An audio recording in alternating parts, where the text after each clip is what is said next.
welcome. Howdy.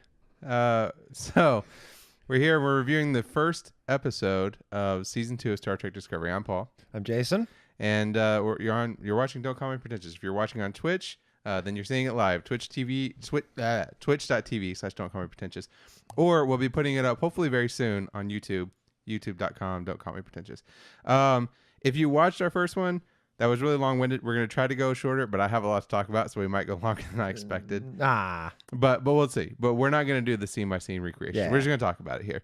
So let's start off. I just want your gut reaction. We haven't even talked about it. We just finished watching it. I have a gut reaction. I have a gut reaction. Are you ready for it? Yes. Mine's better than yours. Are you ready? Okay. Okay. Fuck Red Letter Media.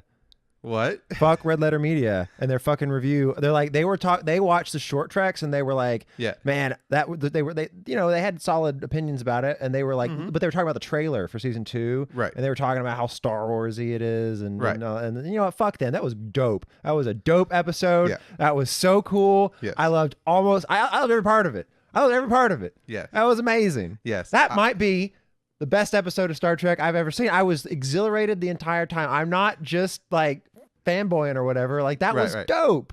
So, okay, here's the thing. I don't know if I would go so far to say it's the best episode of Star Trek I've ever seen, but I 100% agree. I've never enjoyed just watching a Star Trek episode that much. Like I was like, please really don't good. end. It was so great. Really good. It was really good. I enjoyed it. Here's what I will say. We've talked on here before. If you follow any of our content, again, twitch.tv/Don'tCallMePretentious, youtube.com/Don'tCallMePretentious. If you've seen any of our content before, you know that we actually we're not haters of Star Trek Discovery season 1. No, I don't hate them. We didn't hate it. We liked it. Yeah, we had problems. generally liked it. We had problems with it, but I had problems. I've had lots of problems with it. I've talked about it. I don't like and the I Klingons. found it a bit strange. What? The problems I had with Discovery? Episode 1 or season 1. I found season 1 to be a bit strange. It was uneven. You could definitely tell like halfway through it changed because the writing staff changed half through. I didn't realize that. Yeah, and I'm worried. We'll get to this at some point in our second part of it, because right after this we're going to record maybe ideas looking forward and stuff like that. But yeah, I'm worried that that's going to happen in this season too, because the writing like they'd already worked on the first half, and then I they don't changed think after showrunners listening to Pike for an hour that I could be not optimistic about the season. So Yeah. I'm too So what primed for optimism right now. So what I say is, I liked Star Trek Discovery season 1 generally speaking. Yeah. I liked this episode so much it makes me like the season 1 less. And I was already like, oh, it was okay, but I'm hoping for, but I like it less. Yeah, you just got to remember that you can always, if you ever feel weird about season 1 of Star Trek Discovery, you can compare it to any season of Star Trek Enterprise. I like it better than any season of Star Trek Enterprise. No, season 3 of Enterprise is good. That was the one with the Zindi. Yeah, there was like an overarching plot. Kind of cool. It was good. It was good. I liked it. Okay. So you're seeing right now the slide of Star Trek Discovery. That was from the title. I'm going to go back because that wasn't the first thing we saw. So the first thing we see is we get Burnham doing this whole, the space is the final frontier thing. What'd you think about that? I mean, it was cool. It was pretty. I don't know what Cassini has to do with it. That was just a space program. Yeah, I know. I just didn't understand what it was about, but it was pretty. Yes. I think the interesting thing about this is, really she talks about the story of in Africa, what was it? 1,000 years ago, there was that tale in this African tribe or whatever about a girl that put dust into space and it created the Milky Way, something like that. And anyway, so then we cut to basically Burnham. So we get this intro. I have a comment about the African thing real quick. Okay. So she said something like 100,000 years ago. No, she said 1,000 years ago. Oh, okay. I was like, nah, you don't have anything from then. Yeah. Okay, sorry. No. I think she said 1,000 years ago. This tribe in Africa. Yeah. Had the story about the girl through the dust and space created the Milky Sure, Way. sure. And that there Neil was Gaiman. some secret. I'll say that shit is ripped right out of Neil Gaiman's mouth. Okay. I mean, don't know what that means. I mean, just Neil Gaiman like starts some of his stories like that, where it's about like a creation myth, and anywho, it was very good. I like Neil Gaiman. Neil Gaiman starts stuff. Right. So my question is, so she mentioned that, hey, she made the Milky Way and it contained secret. Will that secret be Burnham? Will that reference be to Burnham, the little girl? Will that reference be to Burnham? I'm wondering if that's going to come back. Maybe, yeah. Because she talked about how much she likes the story. But anyway. It'd be weird not to. But anyway, again, we're not going to go scene by scene here or anything like that. Sure. So we're just going to talk about the A plot and the B plot. Okay. The A plot was clearly, hey, there's these 7 red signals, and we don't know where they come from, but we're going to go find it. We're going to go figure out what these 7 signals are, right? The B plot is a bunch of tension between Burnham and Spock. They're really setting that up to be an overarching story. It's like, hey, there's something going on with Burnham and Spock that they have a contentious relationship, apparently, right?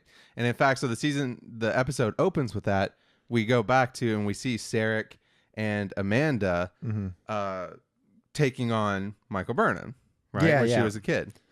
And I had strong feels. Okay, what do you feel about it? I just had strong feels about it, man. It was like, especially like the way he started it with like Sarek was like, it's our responsibility. And it's like, you know what that reminded me of? He's such a good dude. Well, yes.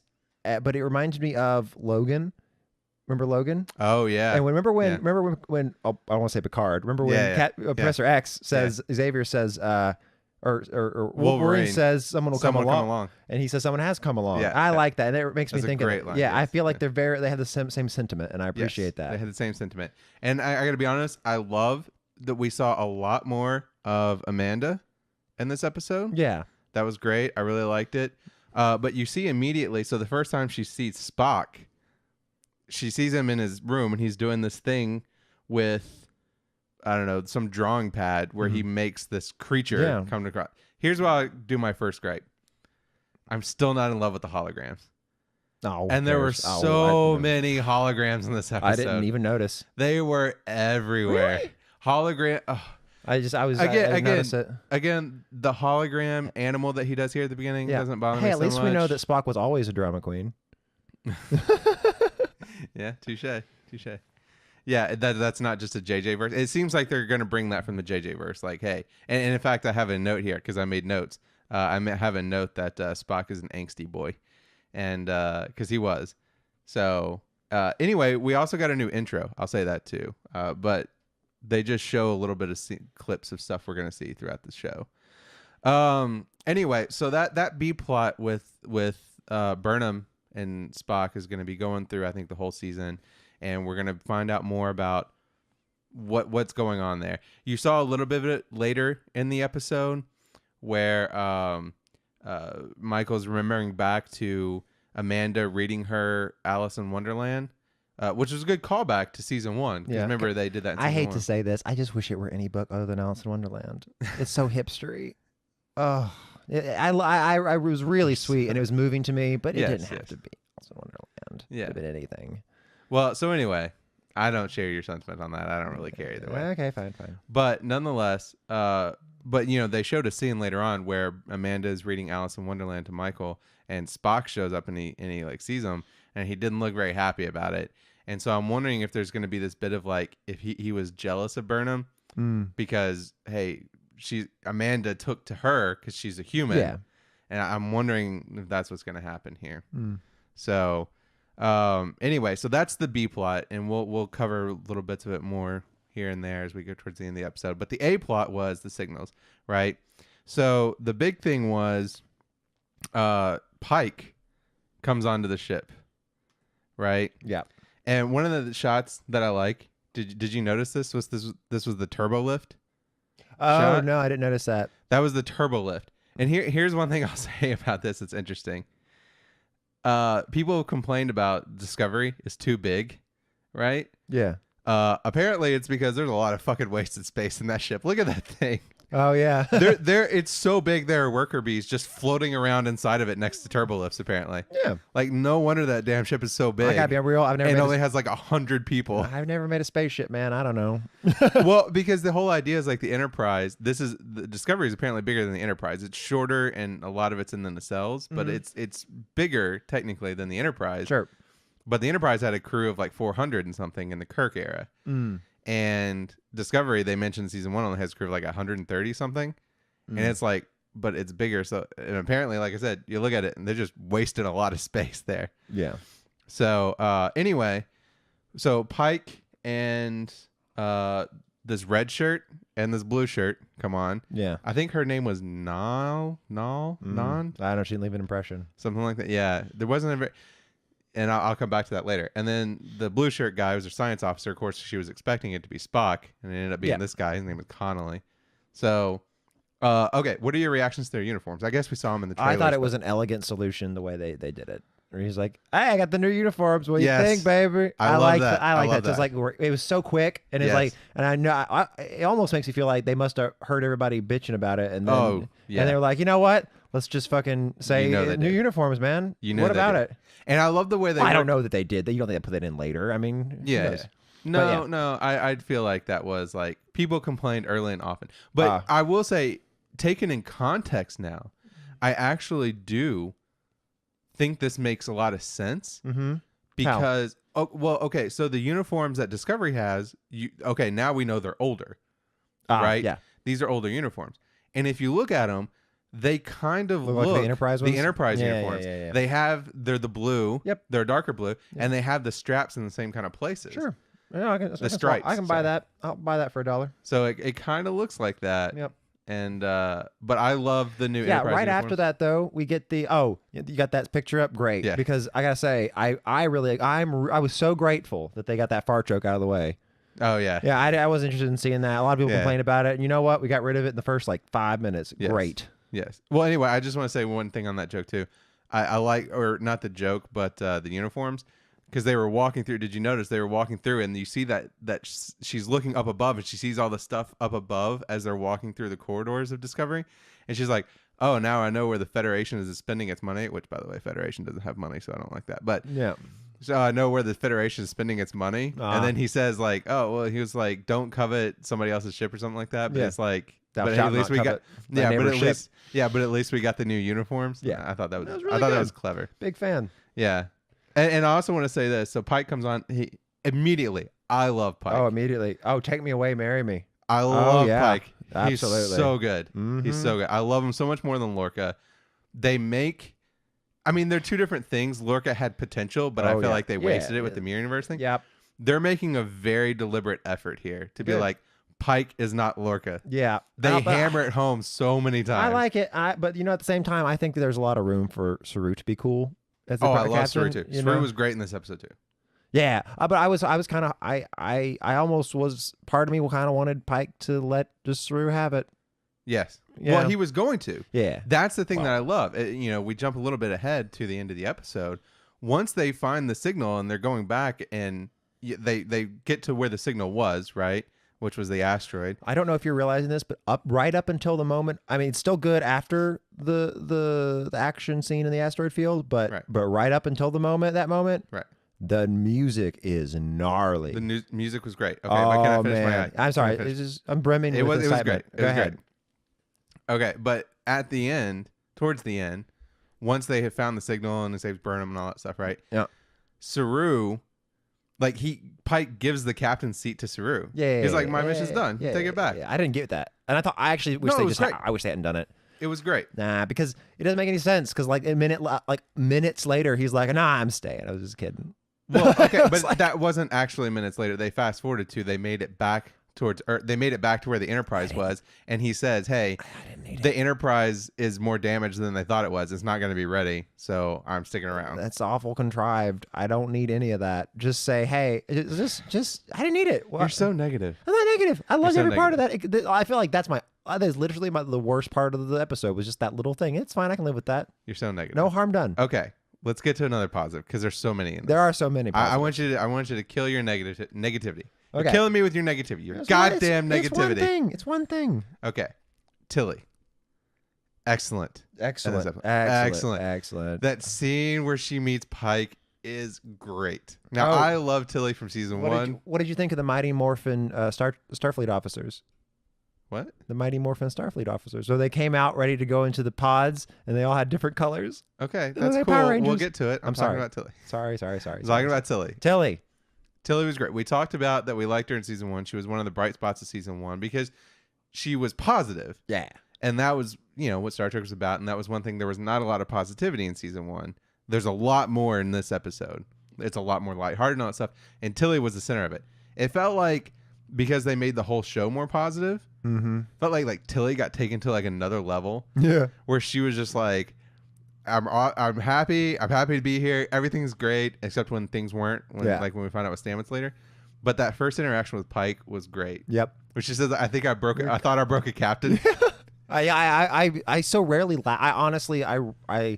I rarely laugh out loud at TV shows, but I did laugh at that. That was pretty great. It was great. I thought it was such a funny line. And immediately, so like I said, this is where we immediately get to learn that like this is where Pike immediately makes it clear that like, hey, he's different than Lorca, right?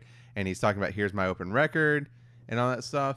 And he sits down, and then as we go through more of it, he even says at one point when people are starting to dissent and all that stuff, he's like, hey, I have no problem with dissenting opinions. I really don't, right? And to me, I made a note of that because you remember that episode in season 1 where Lorca was like, this is not a democracy. Yeah. And it was just like, nope, these guys are totally different. And I love Pike. He's such a Starfleet captain. Oh, yeah. No, but that's what I want. Yeah. He's like, this is a democracy. Where I appreciate dissenting opinions. It's not really a democracy if it's just an opinion.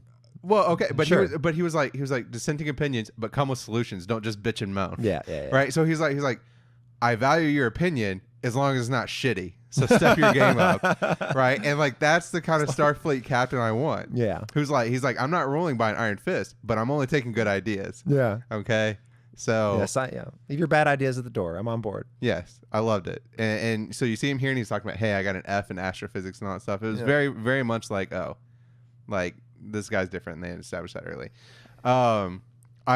We see a lot more shots of the ship and gorgeous shots throughout the show. The lighting, when you see the ship exterior wise, the camera angles, the lighting, so much better than it was in season 1. You can actually see things.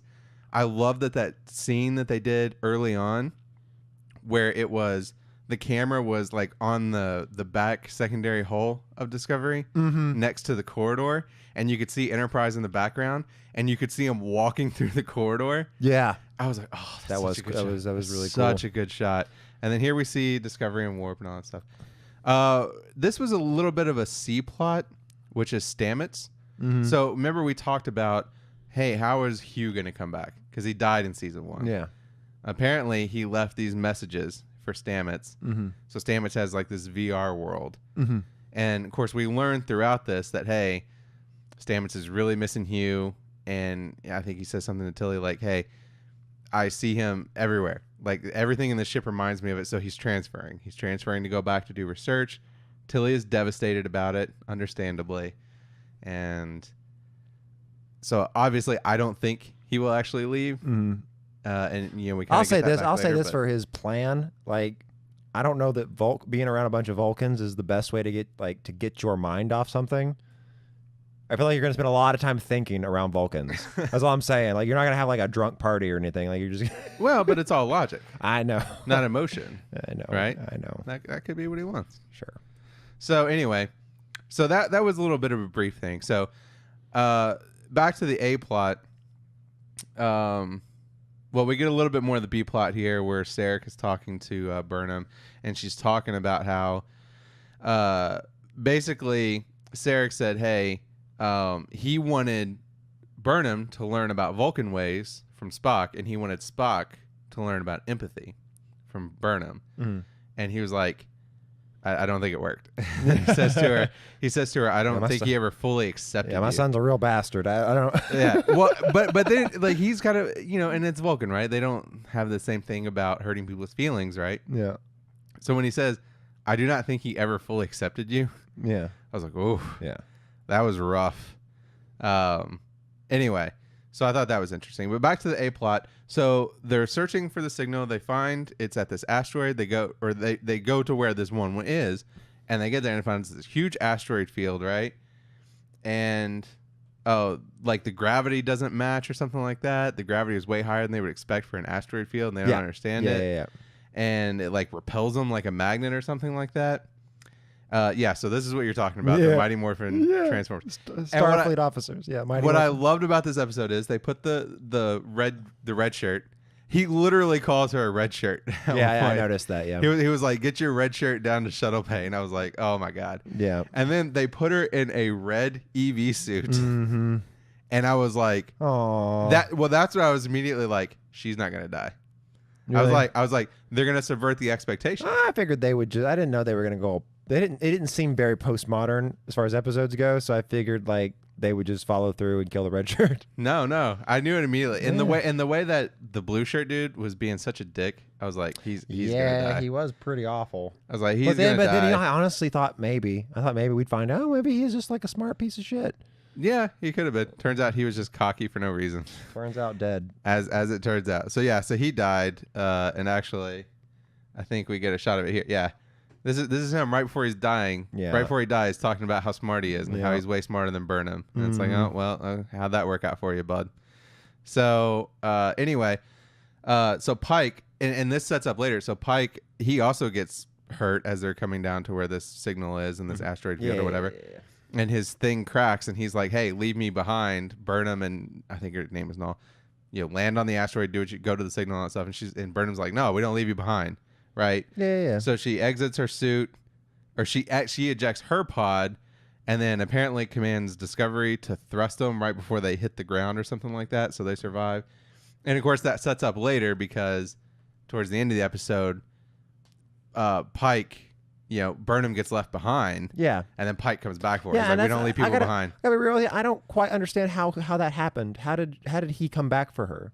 I assume he beamed back or something. But he brought another one of those pods back out there that didn't crash this time. Because remember, Null landed hers. Yeah. So I assume he brought it back and got something back. Maybe. Yeah, it's not important. We don't know how long. Yeah, it doesn't matter. Anyway, so they find out there's actually a Federation ship there, which I think was called it was the NCC 815. Yeah. The Hiawatha. Yeah. And I don't quite understand. I don't know if it was explained to me what they were doing there. Well, it was during the war. They were just out in this area, and I think they got attacked by Cleons, and they went there fleeing it into the asteroid belt, fleeing it, and got sucked into it. Did they say that? That's what I think. I didn't hear that. I recall there was something about that. Okay. I could be wrong. Correct me if I'm wrong in the comments. I'm sure you will. Yeah, be brutal though. Yeah, be mean about it. I can take it. Don't worry about it. Don't worry about it. Be very un-Star Trek about it. It's okay. Gene Roddenberry's watching you from heaven. He wasn't Christian, but anyway, doesn't matter. So they get on this Hiawatha. They find out it's still there, and like, oh shit, there's people still there, and like this woman, this dope ass engineer. Yeah. What was her name? Commander Jet Reno. Jet Reno. Yeah. She has like kept she made like an artificial heart for a dude. Yeah.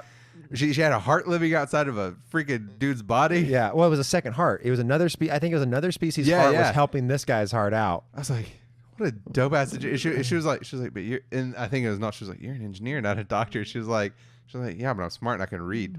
Or she was like, human body's machine and I can read. Yeah. So what do you want from me? And I was like, what an awesome, as engineers ourselves. That was great. Yeah. That's just dope. And you know who that is? Yeah, the comedian. What's her name? Tig. I don't know her name. Comedian. Yeah. Anyway, she's a comedian. I think she had an HBO show for a while. But anyway, I'm wondering if she's gonna be back as the doctor. Well, I'm wondering. No, she's not a doctor. Oh well, I thought that'd be funny. I know. I thought it'd be funny. She's like, I really took to it. Oh yeah. I'm considering a career change. And she could have like a very Bones vibe to her, where she did, where she could just like, oh, hold on, I can handle that, and she's like just ripping people open. I got you. Right. I got you. Right. No, I didn't even think about it. She did have a very Bones vibe to her. Yeah, quite. Yeah, that was great. Anyway, I love her. I hope she comes real back. Quick, did you notice who the doctor was whenever Burnham was getting fixed? No. You don't think it was the doctor from the Orville, do you? It looked just like her. It sounded just like her. It looked and sounded. Oh, I have to go back and look at it. Like her. Yeah, no, I was like, surely not. I think it might have been, man. Oh, I didn't notice that. Yeah. Oh wow. Yep. I go check it out. That's interesting. I go check it out. Well, yeah, we got to watch the Orville tonight too. Yeah, it came on. Oh yeah. Let's go find. Well, yeah. Oh my God, this is so exciting. We're not reviewing the Orville, but we still watch it. So. Yeah. Anyway, if we ever, when we get enough viewers for them to beg us to do it, we'll do it. If you beg us, that's right. If you beg us. So the Discovery got rocked also at this time. It got hit by an asteroid. Yep. And one of the things I found interesting about it was the window got cracked, and that's like a recurring theme. Is that the window like got cracked? Because remember, like Pike's window got cracked in his pod. The Discovery window got cracked and all that stuff. And people have been complaining about the window in Discovery because that was a JJ verse thing, right? Yeah. But we never saw windows on the bridge at any time in any other Star Trek. So people really were complaining about it, and especially with the Enterprise, because we saw the Enterprise before in this timeline in the Cage pilot, and then we saw it obviously in Kirk's era, and it never had a window. But the first time you see the Enterprise at the end of season 1, it has a window. Everybody's like, what the fuck is going on with these windows? And what I'm thinking that they're doing here is like, hey, look, these windows keep cracking. Maybe windows are a bad idea. And they're just going to plaster over it. Maybe. Because I have the Eagle Moss model of the Discovery Enterprise, and it doesn't have the window on it, even though it had it in season 1. It has a thing on it, and apparently they're saying it's that transparent aluminum stuff. Yeah. That's, in fact, I hate to do this in the middle of a Star Trek thing. I hate to, but in Star Wars, I don't think you do. But in Star Wars, they call it transparasteel. Oh. It's just steel, but it's just you can see through it. Yeah. Well, yeah. Okay. Star Trek was transparent aluminum. Yeah.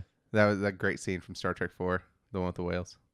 You remember that? I've seen that movie so many times and I don't remember any of it. Oh, you don't remember where Scotty, he goes to the place. He's trying to get the transparent aluminum. So he goes to the whatever, it's like a foundry or whatever. Yeah, I remember. And he's talking to the guy. So he makes it. And he sits down at the computer and he's like, hello, computer. Hello, computer. And it's like an 80s PC. Yes. He's like, and the guy hands him the mouse and he holds the mouse into his hand. We can do Star Trek movie reviews after season. Stop cramping my stuff. I'm not. I'm just. Stop cramping my stuff. Okay, anyway, the Discovery gets rocked. I think they're going to use this as a way to get rid of the view screens. Because you see it here, the thing gets cracked. Yeah. And all that stuff. Anyway, so Burnham gets left behind. They set up these transport enhancers or whatever. So they can get beamed out from Discovery. And Burnham doesn't make it. So this is where Pike is getting beamed out and all that stuff. Interesting thing here, I'll take this point to note. I felt like there was a lot more techie talk in this episode than we saw in a lot of season 1. Mm-hmm. They especially did it when they were talking about the gravity and it doesn't make sense and all that stuff. Right. And then later on, right after this, so then we'll just go to this. So then Burnham gets left behind. She's running away from this thing is collapsing because the gravity keeps increasing or whatever.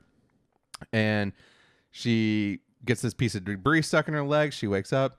She sees this Red Angel figure. Mm-hmm. And then it turns into Pike. Because he came back. I think he beamed in. I think Discovery got closer and he beamed in. Maybe. And because obviously they beamed out. Yeah. So I guess he beamed in. So anyway, so he goes in and he'd come back for her, grabs her, and they beam out. And she had this little stone here, which I couldn't tell if that was the source of the signal. No. I couldn't tell what that was. No, it's just non-baryonic matter. Yeah, okay. That's what I was thinking. Because she was going to take it with her, but she didn't get a lock on it. Right. So, yeah, that was my point. So then they also bring back that techno talk about this non-baryonic matter. Yeah, which I don't know if you knew, but that is what you call normal matter, right? Baryonic matter. Yeah. So, yeah, because they also just say, like, hey, it's dark matter. Right. That's what she's talking about. Right. But there are other forms, like all the different groups of particles, like the normal ones that we learn about in high school. I think they are all baryons or something. Yeah. Yeah. Anyway, carry on. Anyway, so she says, like, hey, she's talking to Tilly when she gets back. She's like, hey, it was non-baryonic matter, and Tilly's like, this could be like 100% efficient renewable energy source. This is great. And so it was cool to see him so excited, so happy. Again, the whole beat of the episode I thought was way happier. Optimistic. It was all optimistic. Happier than it was in season 1. So there were parts that were really sad, I found, but they was still really optimistic. All of it. There were parts that were touching. Yeah. Yeah, not necessarily sad, but like touching. But it was definitely not as dark and brooding as season 1. It touched my heart. Stop that. Nice. It hurts. How do you turn that off? Well, and then have feelings, you monster. I'm quoting the Stanley Parable, which I recommend. Oh God, I haven't played that game in so long. I recommend. It keeps touching my heart. How do you turn that off? No. We need to play it. I think it's coming out on consoles. No joke. Yeah, we need to play it again. Anyway, So yeah, this is the scene I was talking about. Pike gives Saru back command, and again, this is one of those things. Like, he's so like Lorca would never have given up command. I get what you're saying. It's a cool thing, but it just doesn't need to be there. Nah, I like it. If I were gonna cut a thing, it would be that. But I liked it. I liked it. That's fine. We can disagree. You're allowed to have bad taste. Anyway, I hate you so much. Okay, so anyway, so Saru takes back command. Tilly, they decide to pull in a piece of this asteroid into the shuttle bay. Yes. And they create. Apparently, it's being held together by whatever increased gravity from the non-baryonic, whatever whatchamacallit.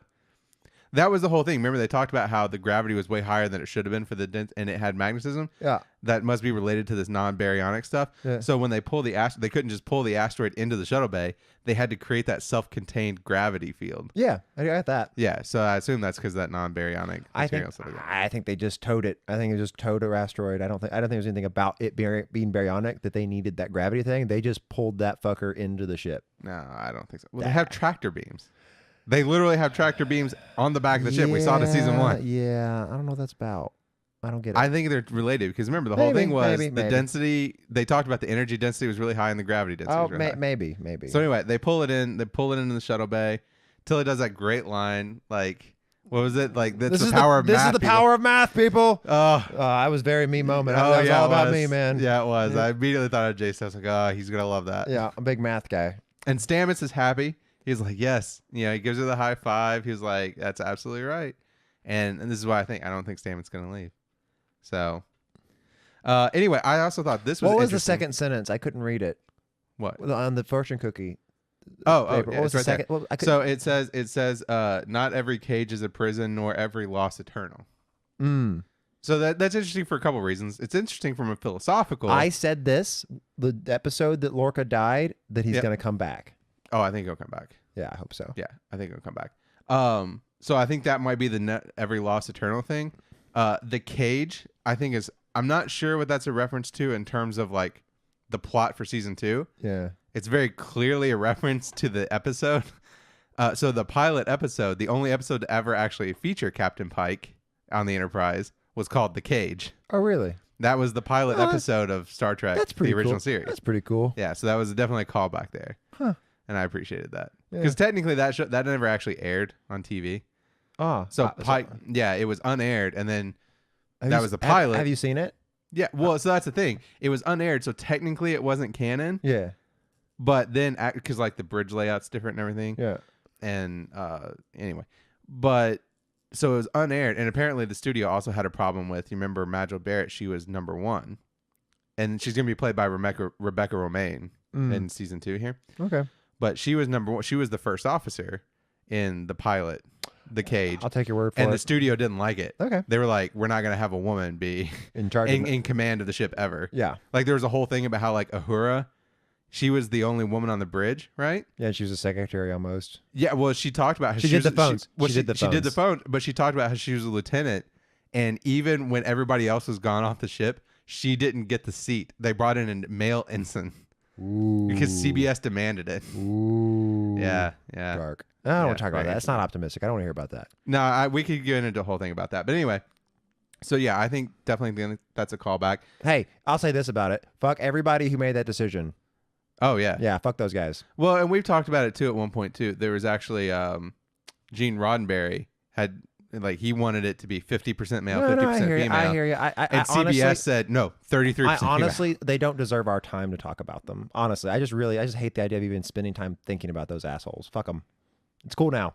I think it's interesting for different reasons, but we'll save it for another day. We're reviewing season 2, episode 1. Their kids grew up and they fixed it in Star Trek Discovery season 2. So we see here the Enterprise being worked on. It looks like it's being towed by it's pretty cool. ships. Pretty cool. So that was cool. That was again a nice shot of the ship. You see it well lit through a window. Great. I'm loving it. More of that. Then we see on the Enterprise. You know what? It looks good. Doesn't look like the original series Enterprise. It doesn't. But the room, I looked it up. It looks a little bit like Spock's room from TOS. It does look like it. Well, and they clearly tried, like the walls being red. The walls were red. Yeah. So they're clearly trying to do it, but like it's one of those things. Like, hey, I know what it looked like. That's not what it looked like. I know what it looked like before, and I know what it looked like after. We're not going back to cardboard sets. No, so. exactly. Yeah. It doesn't bother me. it's gonna bother the purists. And to them, I say, it's 2019. It's okay. Worry about. Be happy that this episode is really good and dope as fuck. Pike is good, and we love you. And we love you. Relax. Be happy. Chill out. Happy. So anyway, yeah. So then Burnham, she goes to Spock's quarters and she finds this thing. He had an audio log saying like, "Hey, this may be my last thing ever." He had nightmares, and he thinks he knows what the nightmares mean. And apparently, it means something to do with the signals. I hope he brought his plot armor. I guarantee you.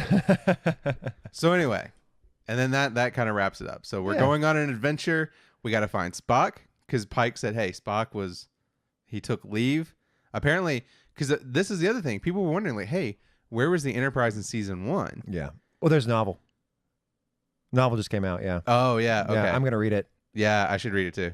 I've been reading the comics. I need to. You're reading comics after that lecture you gave me about not reading the comics. Okay, but everybody, no, he doesn't want to read Neil Gaiman's Sandman, just for the record. But they're Star Trek comics. They did one about Stamets. So do you have the Star Trek comic about pre JJ verse, like it happening right before? No. Like Spock going on the mission? No.